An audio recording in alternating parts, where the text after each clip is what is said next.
Hello hello hello my dear student, कैसे हैं आप सभी।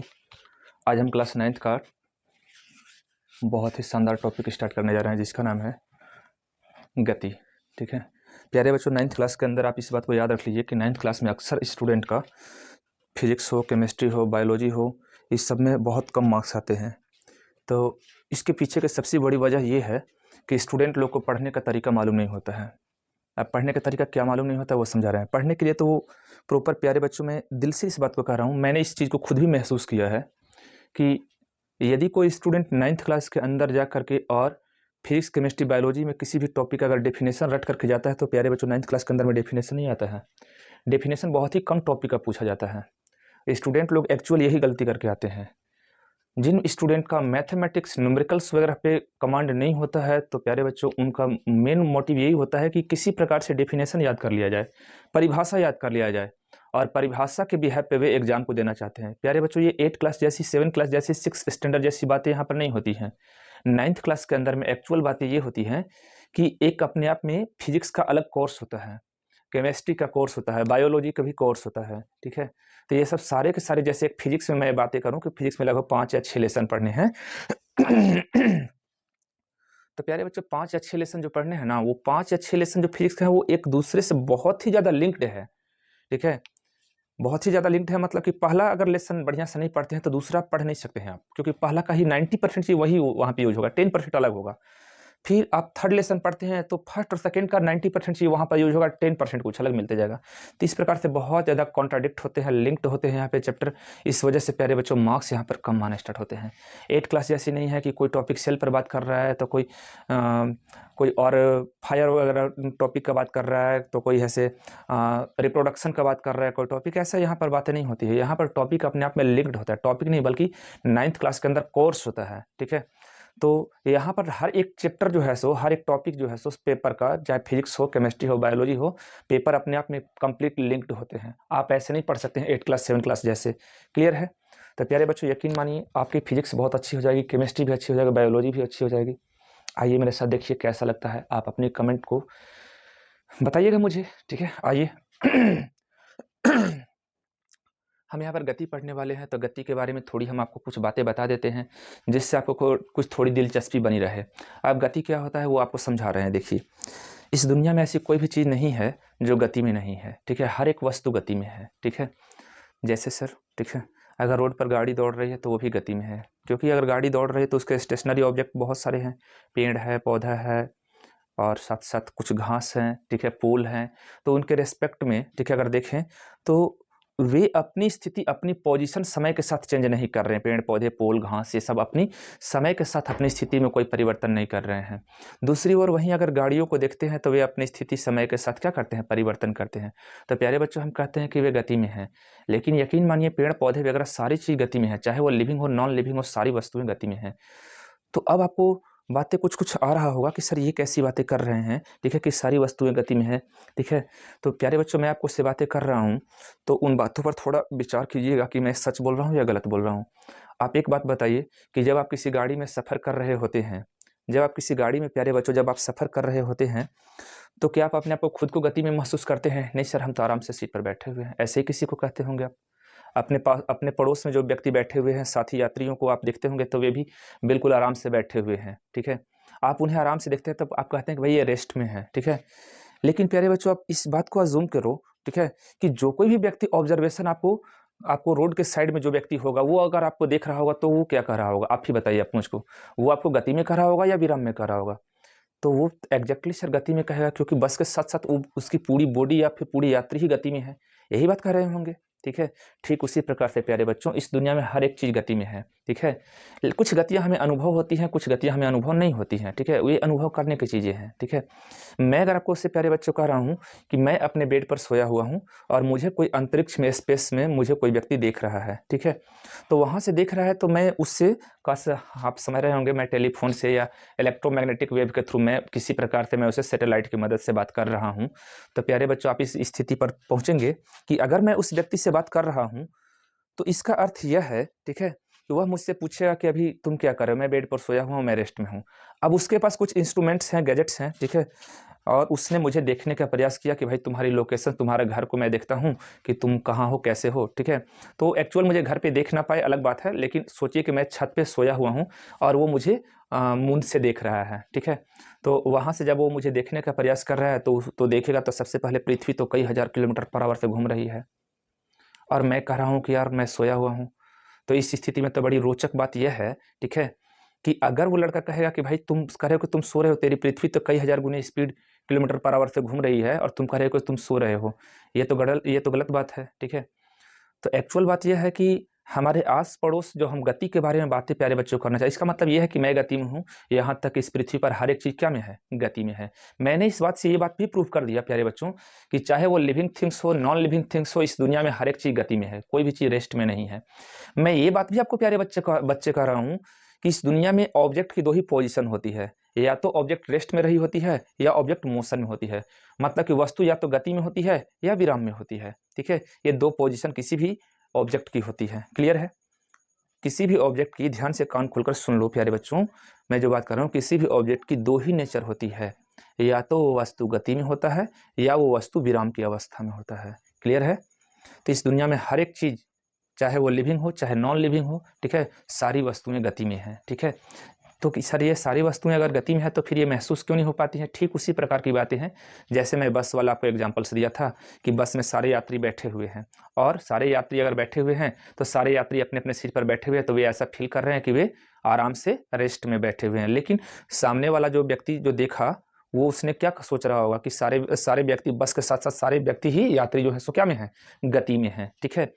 तो बस ये फ़र्क पड़ता है कि हमें हमें देख कौन रहा है, ठीक है? और कितनी दूरी से या कहाँ से देख रहा है। हमारे आस-पड़ोस में जो चीज़ हमें दिखाई पड़ रहा है, ठीक है? तो आस-पड़ोस में जो भी वस्तुएँ हमें दिखाई पड़ रहा है, उसके देखने की स्थिति क्या है? वो सोचता किस प्रकार की है बातें, ठीक है?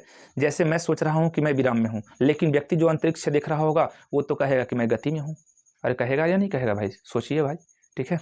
यही बात कहेगी। अब आइए मैं आपको यहाँ पर बातें कर रहा हूँ। देखिए क्या लिखी हुई है। दैनिक जीवन में हम कुछ वस्तुओं पर विराम विराम तथा कुछ वस्तुओं के गतिमान अवस्था में देखते हैं। कुछ वस्तुओं को विराम में देखते हैं तथा कुछ वस्तुओं को गतिमान अवस्थाएं में देखते हैं। क्योंकि प्यारे बच्चों, अगर आप ध्यान से समझें तो वस्तु दो, ऑब्जेक्ट की दो ही स्थिति होती है, या तो वह विराम में होता है या वह गतिमान अवस्था में होता है, क्लियर है, ठीक है।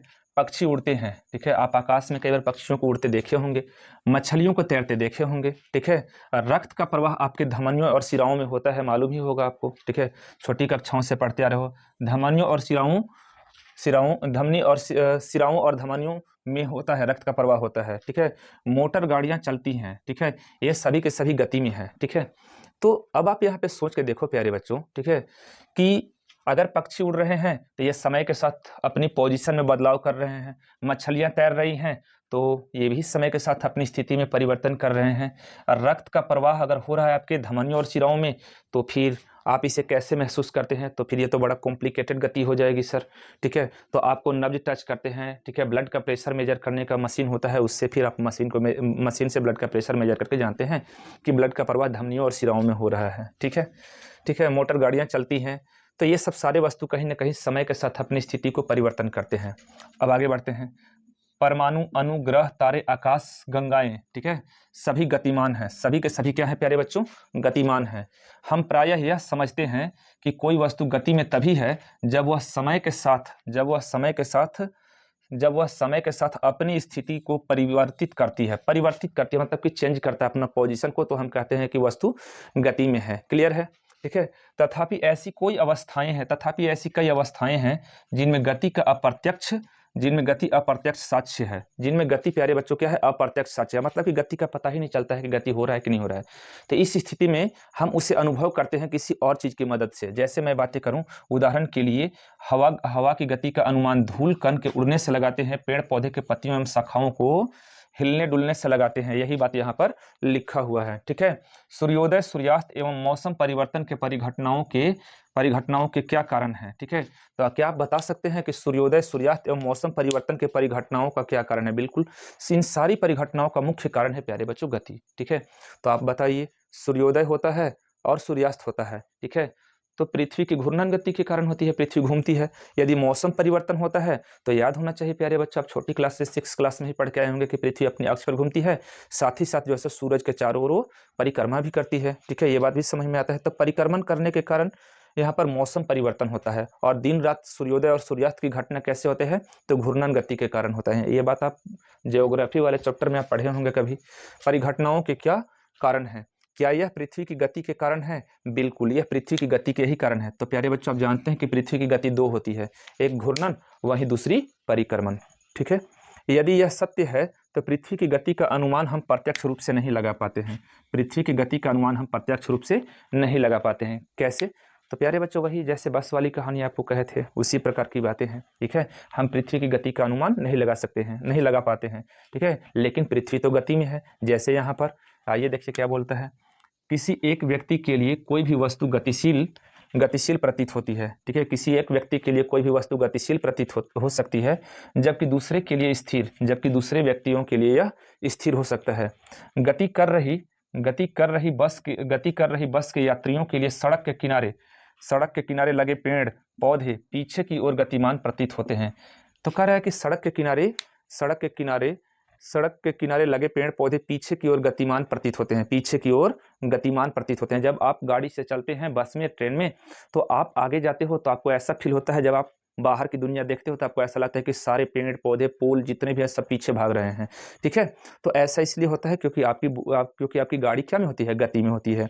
जबकि सड़क के किनारे खड़ा एक व्यक्ति बस के साथ यात्रियों को भी गति करते हुए पाता है। मतलब कि आपको गति में देख रहा है अगर आप बस में बैठे हुए हो तो, लेकिन आप तो फील क्या कर रहे हो, कि हम विरामावस्था में, और मेरे जितने भी यात्रीगण हैं सारे के सारे विरामावस्था में हैं। यद्यपि बस के अंदर बैठा एक यात्री अपने साथी यात्रियों को विरामावस्था में पाता है। बिल्कुल सही बात है, विरामावस्था में आपको तो वो देख रहा है, जो बाहर से जो व्यक्ति जो आप अंदर बैठे हुए हो तो आप तो सारे के सारे विरामावस्था में हो, लेकिन जो बाहर से व्यक्ति बैठ करके देख रहा है वह आपको सोच रहा है कि ये क्या है, ये भाई गति की अवस्था में है। ये अवलोकन क्या संकेत देता है? ये अवलोकन संकेत देता है प्यारे बच्चों कि हम किसी भी ऑब्जेक्ट को या किसी भी स्थिति में जब वस्तु को हम देखते हैं तो देख कहाँ से रहे हैं। जैसे मैं यहाँ पे आराम से बैठा हुआ हूँ या मैं छत पर सोया हुआ हूँ, तो मैं अपने आप को कह रहा हूँ कि रेस्ट में है। ठीक है, लेकिन दूर से स्पेस में से अगर कोई व्यक्ति मून से मुझे देख रहा है तो वो कहेगा कि आप गति में है। तो बस ये फर्क पड़ता है कि सामने वाले व्यक्ति मुझे देख कहाँ से रहा है। क्या आपको मेरी बात समझ में आ रही है? अगर सामने वाला व्यक्ति मुझे नज़दीक से देख रहा है और मैं गति में जा रहा हूँ, तो समय के साथ और उस व्यक्ति के रेस्पेक्ट में मेरी स्थिति, पोजीशन बार बार चेंज हो रही है, तो हम अपने आप को कहते हैं कि हम गति में हैं। ठीक है, जबकि सड़क के किनारे खड़ा एक व्यक्ति बस के साथ यात्रियों को भी गति करते हुए पाता है। बिल्कुल सही बात है, यात्रियों को भी गति करते हुए पाता है। यद्यपि बस के अंदर बैठा एक यात्री अपने साथी यात्रियों को विरामावस्था में पाता है। ये अवलोकन क्या संकेत देते हैं? ठीक है, चलिए बच्चों, ये अवलोकन संकेत देता है कि देखने वाला व्यक्ति जो है या फिर जो ऑब्जर्वर है वो मुझे कहाँ से देख रहा है। क्या आपको मेरी बात समझ में आ रही है? अगर वो बहुत नज़दीक से देख रहा है, मैं बाइक से जा रहा हूँ तो मैं गति में हूँ। ठीक है, लेकिन अगर मैं आराम से रेस्ट में बैठा हुआ हूँ और अगर वही व्यक्ति को मैं मून पे भेज दूँ, ठीक है, तो मैं यहाँ पर बैठा हुआ तब भी वो कहेगा कि यार आप गति में हो, जबकि हम यहाँ पर रेस्ट में हैं। तो क्या आपको मेरी बात समझ आ रही है? देखने वाला व्यक्ति कहाँ से देख रहा है, इस बात से फर्क पड़ता है। ठीक है, बहुत सी गतियाँ जटिल होती हैं। अभी जटिलता नामक वर्ड के बारे में भी आपको से डिस्कस कर देते हैं। ठीक है, हमारी सेंस ऑर्गन जो ज्ञान इंद्री है, ठीक है, वो बहुत तेज गति को भी नहीं देख पाती है और बहुत मंद गति को भी नहीं देख पाती है। ठीक है, जैसे मैं यहाँ पे फैन मेरे पास है, मैं फैन को स्टार्ट कर दूँ तो क्या फैन के विंग्स जो है क्या उन्हें काउंट कर पाएंगे? तो नहीं। ठीक है, क्योंकि ये बहुत तेज़ गति से चलने लगेगी। ठीक है, और साथ ही साथ मैं अगर कहूँ कि मेरे पास एक बुलेट है, मैं इसे फायरिंग कर दूँ, क्या आप गोली को देख पाओगे? तब भी नहीं देख पाओगे। अच्छी बात है, मेरे पास घड़ी भी है, कलाई घड़ी भी है। यहाँ पे घंटे का अगर मैं सुई को अगर ऑब्जर्व करूँ तो घंटे के सुई की गति को मैं देख पाऊंगा? सर नहीं देख पाएंगे। ठीक है, क्योंकि ये बहुत स्लो चलती है। ठीक है, तो हमारी ज्ञान इंद्री बहुत तेज गति को भी नहीं देख पाती है और बहुत मंद गति को भी नहीं देख पाती है। एक बात मैं ये आपको बता देना चाहता था, मैंने बता दिया। अब देखिए बुक आपकी एनसीईआरटी की क्या बोलती है। ठीक है, मैं यहाँ पे एनसीईआरटी बुक की ही लाइनों को लेकर के आया हूँ। ठीक है, ये सीरीज प्यारे बच्चों चलती रहेगी। ठीक है, कहता है कि कुछ वस्तुएं सीधी रेखा में हैं तो कुछ वृत्तीय पथ पर गतिमान हो सकती हैं। कह रहा है कि कुछ जो जटिल गतियां होती हैं उनमें से कुछ ऐसी गति हैं जो सीधी रेखा में होती हैं तथा कुछ वृत्तीय पथ पर गतिमान हो सकती हैं। बिल्कुल सही बात है। ठीक है, कुछ घूर्णन गति कर सकती हैं, ठीक है, एवं कुछ कंपन गति कर सकती हैं। जैसे जितने भी इलेक्ट्रॉनिक गैजेट्स होते हैं, डीजल जनरेटर वगैरह, तो उनमें घूर्णन गति भी होता है और वो वाइब्रेटिंग ऑसिलेटरी मोशन भी करते हैं, कंपन भी करते हैं, ठीक है। ऐसी भी स्थिति हो सकती है जहां ये गतियां साथ साथ हों। इस अध्याय में हम सबसे पहले सीधी रेखा में गतिमान वस्तुओं का वर्णन करेंगे, ठीक है। मतलब कि हम सीधी रेखा में वस्तुओं का गति के बारे में हम यहाँ पर अध्ययन करेंगे और हम इस तरह के गति का साधारण समीकरण और ग्राफों के माध्यम से भी व्यक्त करना सीखेंगे, ठीक है। तो अब मैं धीरे धीरे अपने पॉइंट पे आने जा रहा हूँ कि मुझे इस टॉपिक पर क्या क्या बातें करना है। बस ये आपको इंट्रोडक्शन वाला पार्ट था, ठीक है। समीकरण और ग्राफों के माध्यम से भी व्यक्त करना सीखेंगे, बाद में हम वृत्तीय गति के बारे में चर्चा करेंगे। अब इसके बाद प्यारे बच्चों, आप इधर आकर के देखोगे तो मैं यहाँ पे क्रियाकलाप 8.1 और 8.2 और एक टॉपिक है, सेक्शन है सोचे एवं करें, तो मैं इसे एनसीईआरटी बुक की मदद से आपको पढ़ रहा हूँ। आप सोचिएगा, ठीक है। और आप जितनी भी बातें अभी हम आपको सिखाए हैं, तो प्यारे बच्चों आप इस बात को समझिए कि एक्टिविटी के अंदर और कुछ नहीं होता है। जो मैंने यहाँ पे टॉपिक पढ़ाया वही एक्टिविटी के अंदर का होता है। तो आप अपने साथ बुक लेकर के बैठिए और इसे आराम से पढ़िए, ठीक है। आइए देखिए एक्टिविटी क्या बोलता है। आपकी कक्षा की दीवार विरामावस्था में है या गति में, चर्चा करें, ठीक है। तो आप अपने क्लास में दोस्तों एवं सहपाठियों से इस बात को चर्चा करें, ठीक है, कि आपके क्लास का जो दीवार है वह गति में है या विरामावस्था में है। तो आप पता है आप क्या आंसर दोगे। आप बोलोगे कि जो ऑब्जर्वर है, जो व्यक्ति देखना चाहता है कि मेरी क्लास की जो दीवार है वह गति में है या विराम में है, ठीक है, तो वह देख कहाँ से रहा है। अगर वह देख बहुत नज़दीक से है या क्लास में बैठे बैठे दिख रहा है, तो ऑब्वियस सी बात कहेगा कि भाई इसके पोजीशन में कोई चेंजिंग नहीं हो रहा है समय के साथ, ठीक है। और बहुत सारे स्टेशनरी ऑब्जेक्ट को ले रहे हैं, अस्थायी स्थित वस्तु को ले रहे हैं, बेंच डेस्क को ले रहे हैं। बेंच डेस्क की तुलना में इसकी बॉडी में कोई मूवमेंट नहीं हो रहा है, कोई परिवर्तन नहीं हो रहा है, तो ये विराम में है। लेकिन प्यारे बच्चों, अगर वही चीज़ वो मून से देखेगा तब वो क्या बोलेगा, तब तो वो वही बोलेगा ना कि भाई इस दुनिया के हर एक चीज़ गति में ही है, ठीक है। चाहे आपका मकान हो, चाहे स्कूल हो, चाहे कुछ भी हो, सारे के सारे वस्तु गति में है, ठीक है। उम्मीद है कि 8.1 आपको जो एक्टिविटी था इस पर आपको चर्चा किए होंगे, आपको समझ में आया हुआ कि 8.1 क्या आपको बताना चाह रहा है, ठीक है। चर्चा करने का मतलब ये हुआ कि वो सारी संभावनाएं जो हो सकती हैं, ठीक है। तो अगर व्यक्ति यहाँ पर बैठ करके देखेगा कमरा को, सॉरी दीवार को, तो दीवार जो है सो टाइम के रेस्पेक्ट में उसकी स्थिति में कोई परिवर्तन नहीं हो रहा है, तो भाई वो रेस्ट में है। लेकिन अगर वही व्यक्ति को मून पे भेजें तो वही कहेगा भाई तेरी पृथ्वी तो बहुत ज़्यादा तेज गति से घूम रही है, तुम लोग सारे के सारे घूम रहे हो। तो भाई अगर सारे के सारे घूम रहे हैं तो क्या दीवार क्या रेस्ट में नहीं है क्या? दीवार रेस्ट में है क्या? सॉरी, दीवार रेस्ट में है, दीवार भी गति में है, ठीक है। क्रियाकलाप 8.2, क्या आपने कभी अनुभव किया है कि रेलगाड़ी जिसमें आप बैठे हैं गति करती हुई प्रतीत होती है जबकि आप वास्तव में विरामावस्था में हैं? इस पर भी चर्चा करनी है आपको। इस बिंदु पर चर्चा करें और विचारों को आदान प्रदान करें। प्यारे बच्चों, आपको ऐसे कई बार भ्रम हुआ होगा, ठीक है, कि जब आप कभी ट्रेन से सफ़र कर रहे हो तो आपको ऐसा फील होता होगा कि हम तो भाई यहाँ पर बैठे हुए हैं, लेकिन सामने वाली गाड़ी जा रही है तो आपको ऐसा लगता होगा कि मेरी गाड़ी भी रेस्ट में है, ठीक है, मेरी गाड़ी भी चल रही है, ठीक है, ऐसा फील होता होगा आपको। या फिर आपकी गाड़ी चल रही है और बगल वाली गाड़ी रेस्ट में है, तो आपको ऐसा लगता होगा कि सर वो गाड़ी भी चल रही है जबकि वो गाड़ी रुकी हुई है, ऐसा कई बार फील होता है, ठीक है। तो ये कोई नई बात नहीं है, ये हमारी थोड़ी हमारी भ्रांतियाँ भी कह सकते हैं, गलतफहमी भी कह सकते हैं, ठीक है। लेकिन ये बात होती है, ठीक है, कि क्रियाकलाप 8.2 में यही बात कह रहा है कि वास्तव में आप विरामावस्था में, लेकिन आपको ऐसा फील होता है कि आपकी गाड़ी क्या में है, गति में है, जबकि आप एक्चुअल में आपकी गाड़ी ट्रेन रुकी हुई है और दूसरी बॉडी चल रही है, तब ये स्थिति सामने आती है, ठीक है। अब सोचे एवं करें है, एक टॉपिक और है, सेक्शन है सोचे एवं करें। अब ये सोचे एवं करें क्या है उस पर भी बात कर लेते हैं। हम कभी कभी अपने आसपास की वस्तुओं की गति के कारण खतरे में घिर जाते हैं, विशेषतः वह गति अनिश्चित रूप से अनियंत्रित हो जाती है, जैसे बाढ़ वाली नदी, तूफान या सुनामी देखा गया है।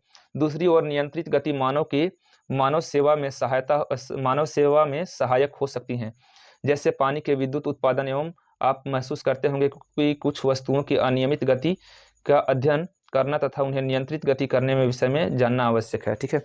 तो प्यारे बच्चों, ये कह रहा है कि कुछ गति अगर अनियंत्रित रूप से होती है जैसे बाढ़, सुनामी, ठीक है, और कई प्रकार के और भी बहुत सारी गतियाँ अनियंत्रित रूप से होती हैं, जैसे कुछ अगर ट्रेन वगैरह भी अनियंत्रित गति हो जाती हैं तो कई बार एक्सीडेंट में बहुत जान माल की बहुत ज़्यादा क्षति होती है। कभी भी अनियंत्रित गति होती है, चाहे वो हवा हो, सुनामी हो, ठीक है, तूफान वगैरह हो, तो कई बार इसमें बहुत बड़ी मात्रा में जान माल की क्षति होती है। लेकिन प्यारे बच्चों, जहाँ जान माल की क्षति हो रही है उन्हीं पवनों, उन्हीं धाराओं से, ठीक है, और उन्हीं जल के प्रवाहों से बहुत ज़्यादा जान माल की क्षति हो रहा है, तो वो अगर वही नियंत्रित रूप से गति करती हैं तो उनसे हम कई प्रकार के फ़ायदे भी उठा लेते हैं। जैसे हवाएं एक नियमित स्पीड से चल रही हैं, नियमित चाल से चल रही हैं, तो हम उनसे क्या बोलते हैं, पवन चक्की को बैठा करके फार्म हाउस भी खोल देते हैं और अच्छा खासा इनकम आने लगता है, रेवेन्यू आने लगता है। और साथ ही साथ अगर बात करें तो अगर पानी के प्रवाह को नियंत्रित रूप से किया जाए तो बिजली उत्पादन भी कर सकते हैं, ठीक है। ठीक इसी प्रकार से आप यहाँ पर आपको एक्टिविटी में सोचे एवं करे में कह रहा है कि कुछ गति को अगर आप नियंत्रित में कर ले तो आप उससे बहुत बहुत ज़्यादा वर्क कर सकते हैं, ठीक है। तो प्यारे बच्चों, इस टॉपिक में इतना ही है, ठीक है। आगे मिलते हैं आपको से। Have a nice day to all of you.